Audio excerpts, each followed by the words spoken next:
Boa tarde, eu sou Yuri Moura e está começando mais um programa Falando Sério. Programa que chega à sua 5ª temporada na TV Petropolitana, agora aqui, no seu canal 19, TV Vila Imperial. Num novo formato, mas para discutir tudo aquilo que a gente sempre discutiu. Entretenimento, informação, saúde, cidadania e meio ambiente. Você pode acompanhar nosso programa agora, toda segunda-feira e toda quinta-feira, às 17h15.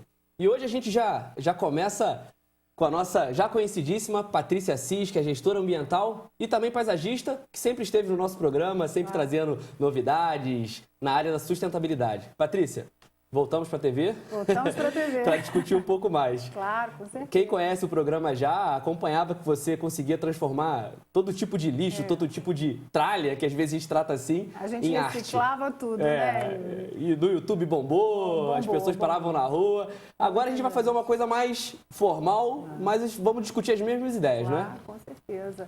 A gente hoje tem uma preocupação muito grande em relação à questão do consumo exagerado, né? E tudo que a gente vem passando ao longo de todas essas das décadas, o aumento, né, da população, que automaticamente aumenta o lixo também, tudo isso é uma preocupação muito grande.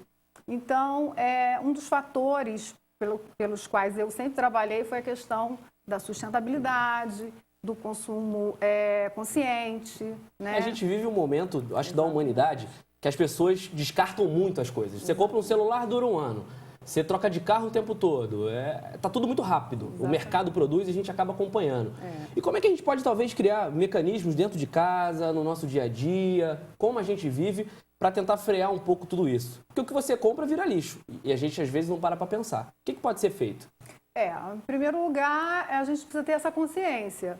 Eu preciso realmente consumir aquilo ali? Eu preciso comprar todo ano um iPhone? Claro que o capitalismo está aí e existe esse incentivo da mídia exacerbada em cima dessa questão. Então, as pessoas ficam, compra, é a última geração, esse faz tudo, esse faz aquilo.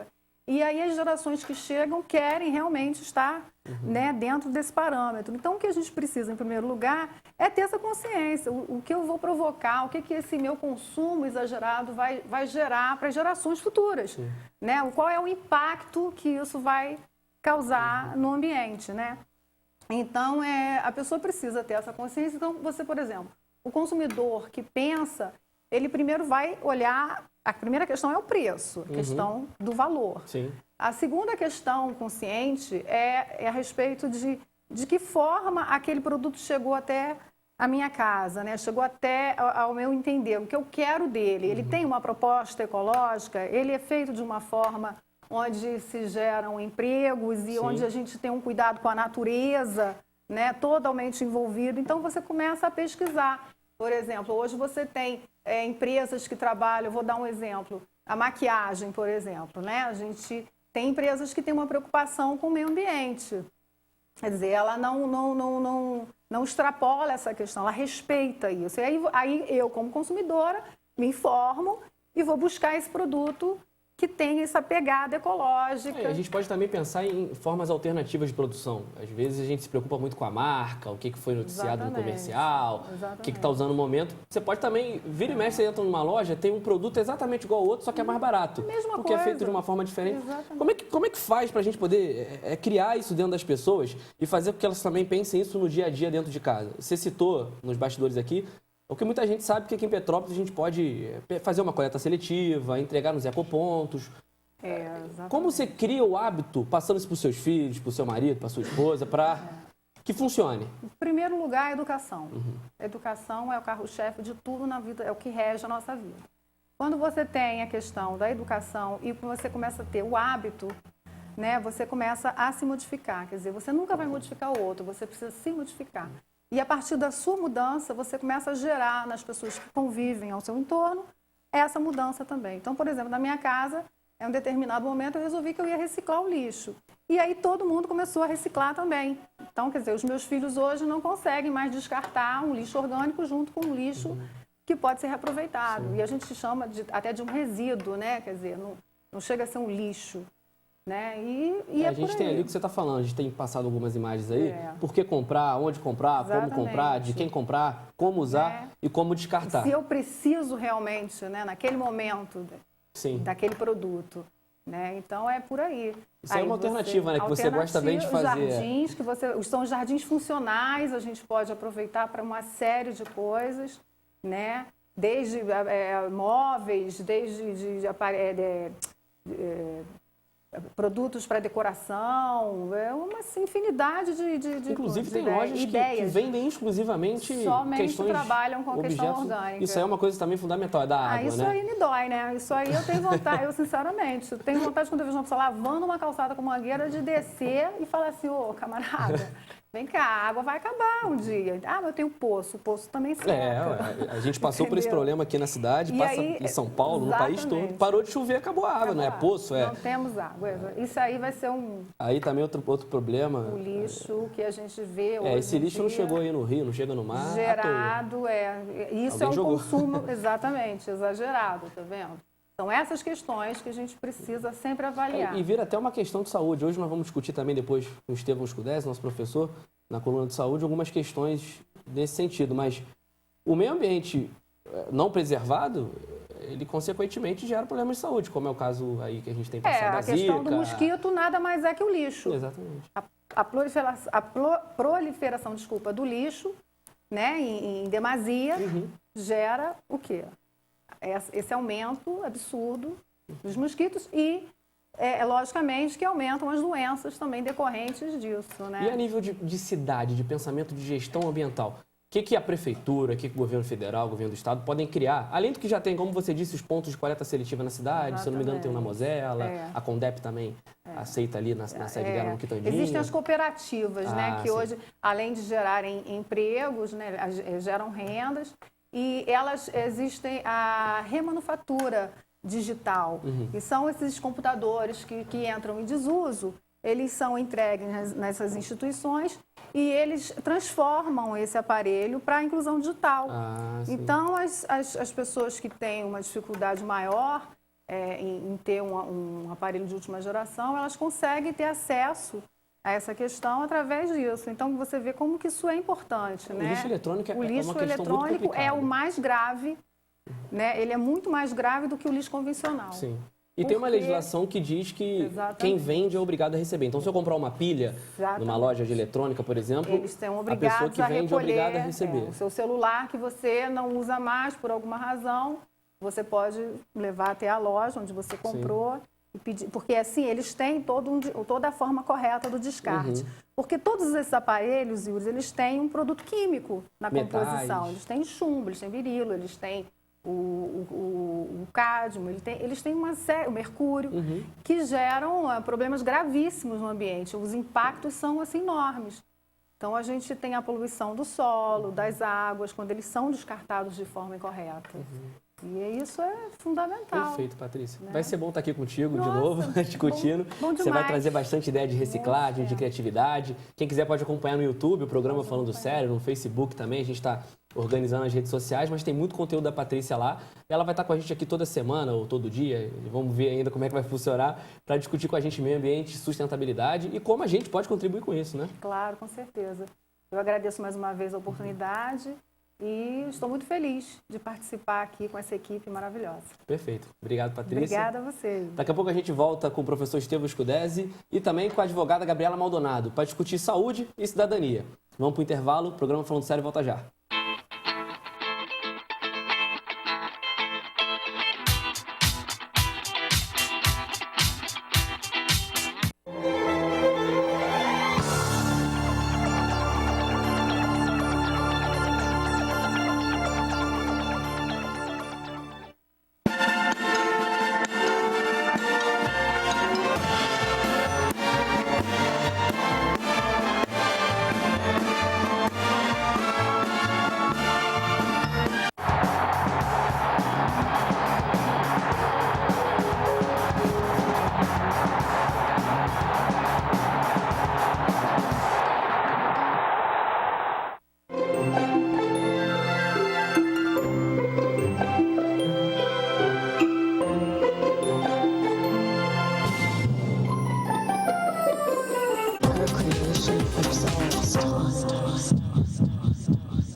Eu sou Silvana Coelho e quero lembrar você que está em casa que toda segunda-feira, às 4 horas da tarde, eu estou aqui apresentando o programa Viver Bem. Lembrando também que as nossas reprises acontecem às quartas-feiras, às 9 da noite e às sextas-feiras, às 11 horas da manhã. Espero você! Uá!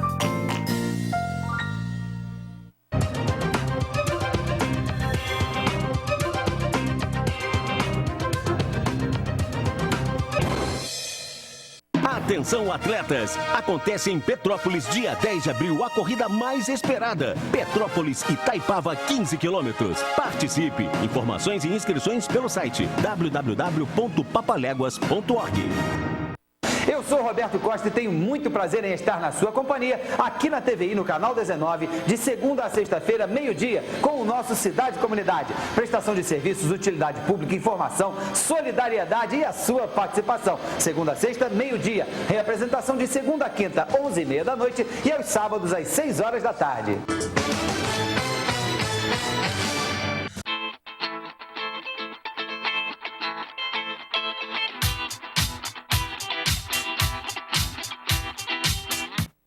De volta com o programa Falando Sério. Você que quer acompanhar um pouco do nosso conteúdo nessas 5 temporadas na TV Petropolitana e agora aqui na TV Vila Imperial, pode entrar no nosso site programafalandosério.com e também pelo Facebook Programa Falando Sério. No YouTube também tem uma coisa ou outra e aos poucos a gente vai cada vez mais levando informação para vocês. Aqui mais uma coluna estreando. Gabriela Maldonado, advogada, vai passar para a gente toda semana assuntos na área da cidadania, questões importantes que influenciam o nosso cotidiano e às vezes a gente tem algumas dúvidas do que fazer. Gabriela, obrigado pela participação. É um prazer imenso estar aqui. O que a gente vai discutir contigo aí toda semana? O que você está pensando em trazer? Pois é, eu estou pensando em trazer temas que são necessários à discussão da comunidade petropolitana. Obviamente, tem temas que não são restritos à comunidade petropolitana, mas que também é importante a gente trazer até a nível de comparativo, né? Sim. E eu espero alcançar a expectativa dos telespectadores, porque é uma experiência muito nova para mim, né? Vai dar certo. Espero que Todo mundo seja tem positivo. dúvida no dia a dia do que fazer, liga para um advogado que é amigo, ou o filho que estuda direito, ou o vizinho que também é advogado. Então, acho que a gente vai conseguir trazer de uma forma bem simples, né? Porque eu sou advogado, me perco, quem não é, acaba não entendendo. Na verdade, o direito está intrínseco naturalmente, né? Desde o momento que você é concebido até o momento de morte e até posterior à morte, né? Então, a ideia é a gente trazer essa linguagem simples, né? Do dia a dia para todo mundo. E eu espero que seja positiva, né? Vai ser. Hoje você trouxe um tema polêmico, né? Que é a questão do Uber. Quem acompanhou aí, o Uber é aquele aplicativo que funciona como se fosse um táxi. Aí isso gerou um problema com os taxistas, aí teve cidade que tentou regulamentar, teve cidade que não tentou, tem gente que gosta, tem gente que não gosta. Explica pra gente aí como é que tá essa situação e o que é o tal do Uber. Bom, o Uber, na verdade, é uma empresa americana, né? Que, na verdade, é considerada uma gigante empresa americana, que ela, na verdade, é uma empresa intermediária de transporte privado, né? E ela é equiparado ao transporte de táxi na sociedade, né? Na verdade, quando ela se inseriu no mercado brasileiro, começou-se uma grande discussão, porque ela não é devidamente regulamentada, né? Mas não existe nenhuma lei que impossibilite ela, porque ela está dentro de transporte privado, né? Então, não tem nenhuma lei que impossibilite a regulamentação, a utilização do Uber. Mas tem algumas questões que vieram à tona, porque na verdade, a comunidade dos táxis estão se sentindo muito massacrados, né? Porque gerou uma disputa que não tinha antes. É uma disputa desigual, que eles dizem, né? Porque a empresa Uber é uma empresa muito, muito gigante. Mas eu acho que, e se tratando de uma empresa que traz benefícios a nível de qualidade de serviço e a nível até de recolhimento de tributo, porque tem algumas especificações, por exemplo, que a maioria das pessoas não sabem, é que a empresa Uber, ela recolhe ISS, e o taxista não recolhe, né? Ela não tem nenhum tipo de imunidade, isenção tributária a nível de IPVA, a nível de IPI.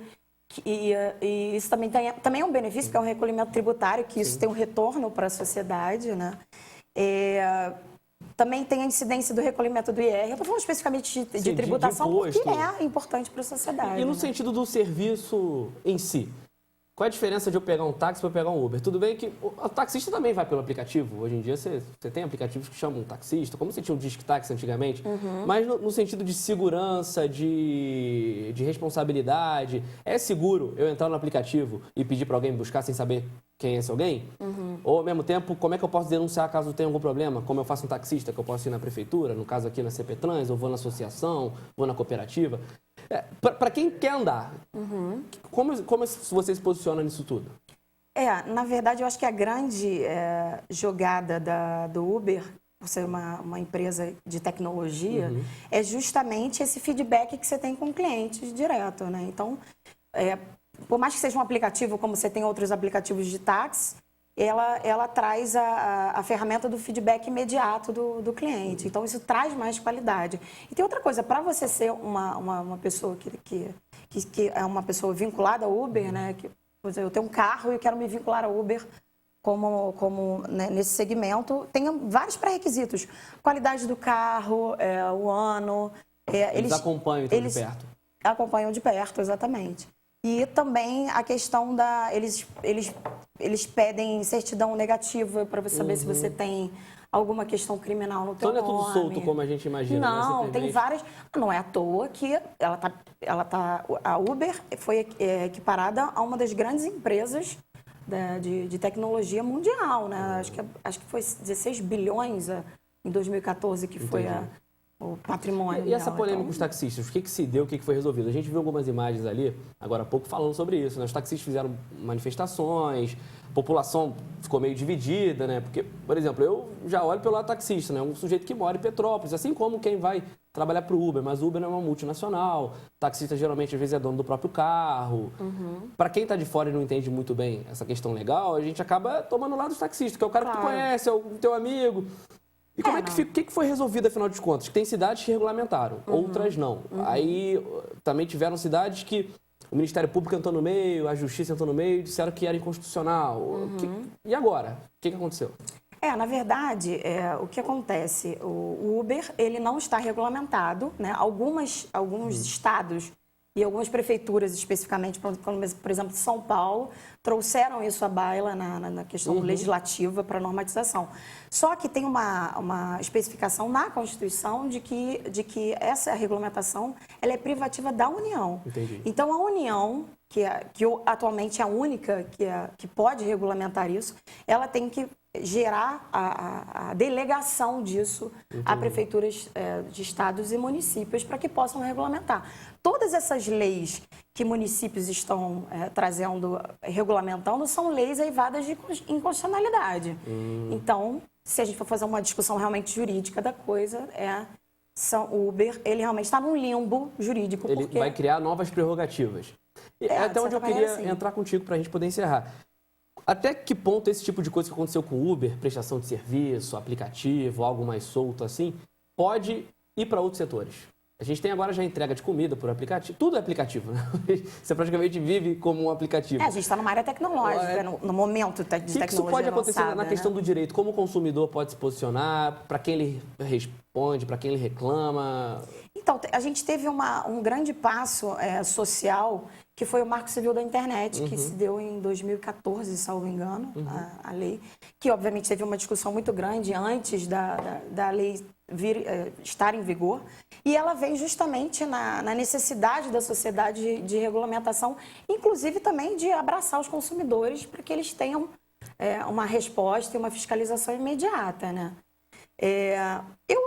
Honestamente, Yuri, eu acho positivo, porque eu acho que o grande pilar da nossa sociedade, ela democrática, e a gente está em capitalismo, a gente está numa sociedade capitalista, é de que você tenha qualidade de serviço, livre iniciativa, livre concorrência.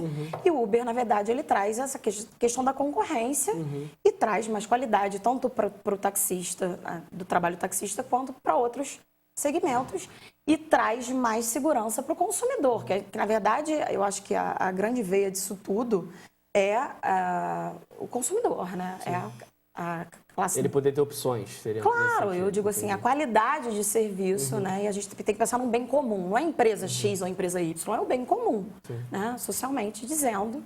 E eu acho que é importante. Agora, o que você está falando é que, qual o reflexo que isso tem, né? De você dar abertura para esse tipo de empresa? Sim. Eu, honestamente, acho que é um reflexo positivo, desde que que o Estado venha e regulamente o que tem que ser regulamentado, para você não gerar também... É mais ou menos o que a gente passa no transporte público convencional, nos ônibus, né? Poucas empresas controlam todas as linhas, a gente não consegue implementar transporte alternativo, como era o caso das vans, alguns bairros, alguns anos atrás tinham, hoje a gente não tem. Então a população acaba ficando na mão de 3, 4 empresas que possuem as permissões e as concessões há anos em Petrópolis, aumentam tarifa como querem, É um monopólio, fazem dupla função, verdade, prejudicando o trabalhador, aí a gente entra na justiça para quebrar esse tipo de coisa. Então, todo monopólio é ruim, né? Exatamente. Ah, então tá ótimo. ótimo. A ideia da concorrência é justamente o oposto tentar quebrar do isso, né? Aí monopólio, precisa do município, do estado para ficar Exatamente. E precisa também da sociedade, né? Para que fiscalize e entenda, né? E que aceite essas empresas que realmente são positivas para a sociedade. Perfeito, Gabriela. Obrigado. A gente vai estar junto aí direto toda semana. Sempre Eu agradeço a oportunidade. Estou muito feliz. E vamos em frente. Até semana que vem, então. Claro. Tá bom? E a gente vai para um breve intervalo agora e daqui a pouco o professor Estevam Scudesi para falar sobre obesidade, um problema mundial e que tem atingido principalmente as crianças. Vamos lá.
Now if you need me, call me, no matter where you are, no matter how far. Don't worry, baby, just call out my name. I'll be there in a hurry.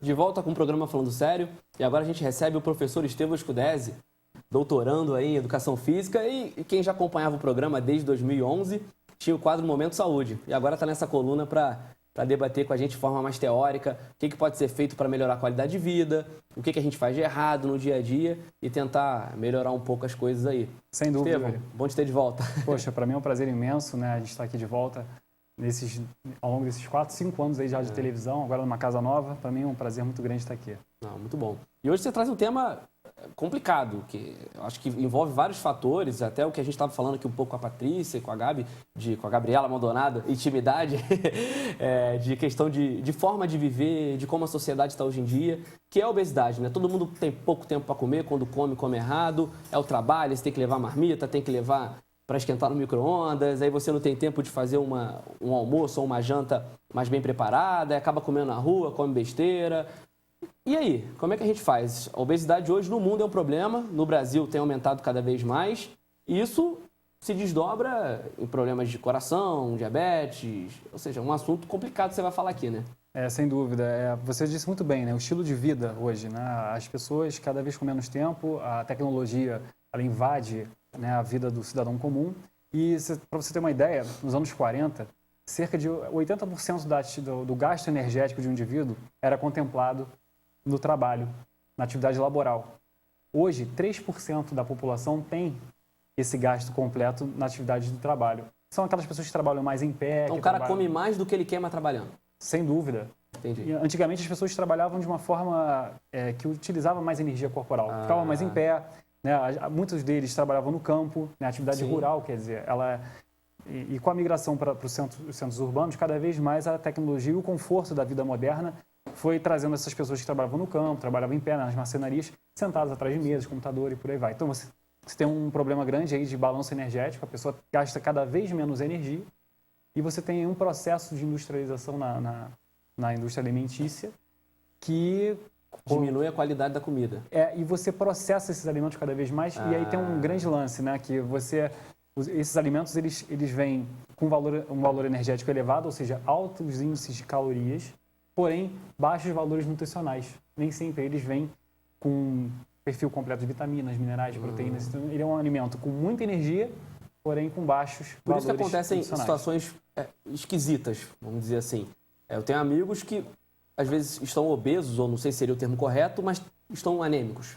Sem Esse dúvida. tipo de coisa. A pessoa está com sobrepeso, mas ao mesmo tempo está com problema nutricional. Sem dúvida. Essa pessoa está desnutrida. Ela pode estar com sobrepeso, apresentar o sobrepeso e ao mesmo tempo estar desnutrida.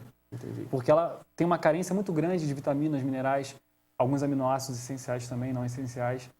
Porque o alimento industrializado ele traz de forma energética muito grande, ou seja, muita caloria naquele alimento, porém pobre nutricionalmente falando.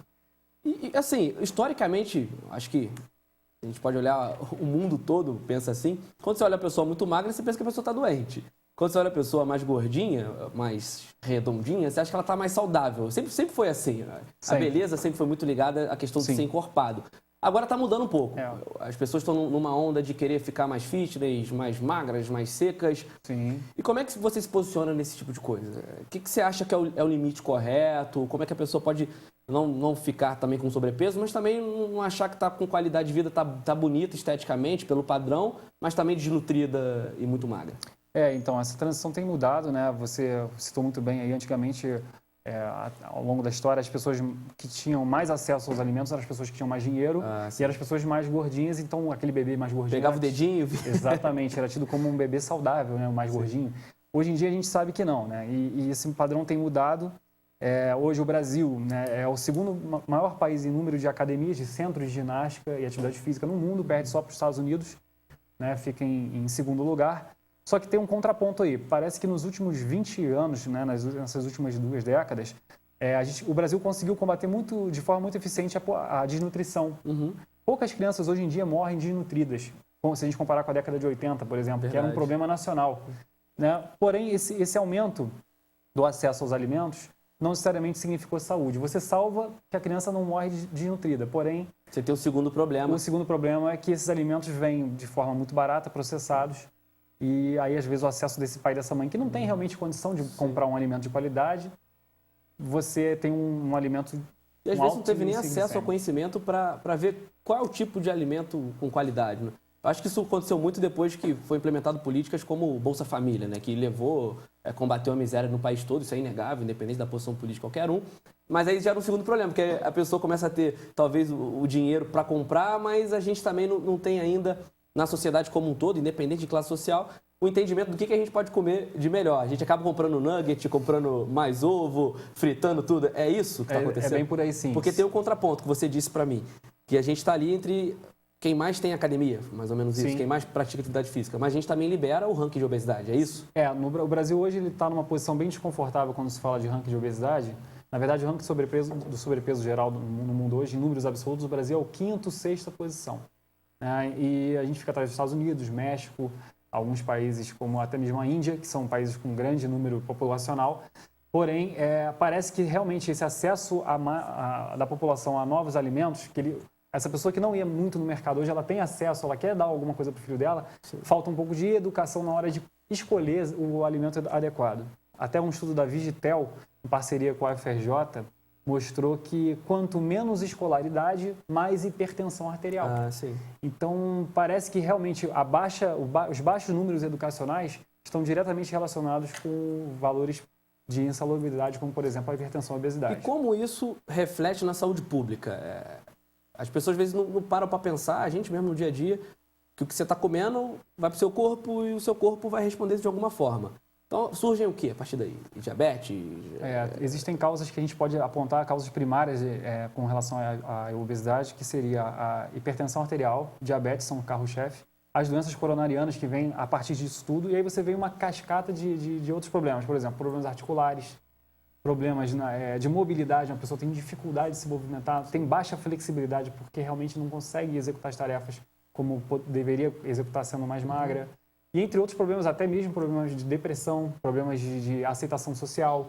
Então, quer dizer, começa a desencadear uma série de efeitos cascatas aí que vão levar essa pessoa, sem dúvida, a ter uma vida insalubre. Perfeito. A gente vai discutir um pouco mais sobre isso semana que vem, Estevão. Obrigado. Nada. Estamos de volta e tentar levar esse tipo de informação para todo mundo. Fica aqui meu agradecimento e lembrando que dia 12 de março agora começa a pós-graduação na UCP, no qual sou professor lá junto com o professor Gilmar Sena, a coordenadora Fabiana Scartoni, mandar um abraço para eles. E até dia 12 de março dá para fazer a inscrição, o pessoal da Educação Física aí fica ligado. Então fica o recado aí para quem estuda Educação Física. Eu cheguei a tentar estudar, não consegui, o curso é muito difícil. Fiquei um ano só, desisti, fui para outro caminho. Mas uma oportunidade grande, curso de pós-graduação na UCP, Universidade Católica de Petrópolis. Isso. Não precisa mais sair da cidade para ter esse tipo de especialização. Bom, gente, esse foi o primeiro programa Falando Sério aqui na TV Vila Imperial, iniciando essa nossa 5ª temporada. A nossa ideia é essa, é trazer informação e, principalmente, debate com participação. Aos poucos, a gente vai criar mecanismos de perguntas por WhatsApp, por telefone e tentando pegar aí sugestões de pautas e problemas que são comuns aí a todos nós petropolitanos. Temos o nosso site, programafalandosério.com, temos nossos vídeos no YouTube, você pode acessar o nosso conteúdo e também a fanpage no Facebook, Programa Falando Sério. A gente se encontra quinta-feira, às 17h15 e é muito bom estar de volta. Um abraço e até lá.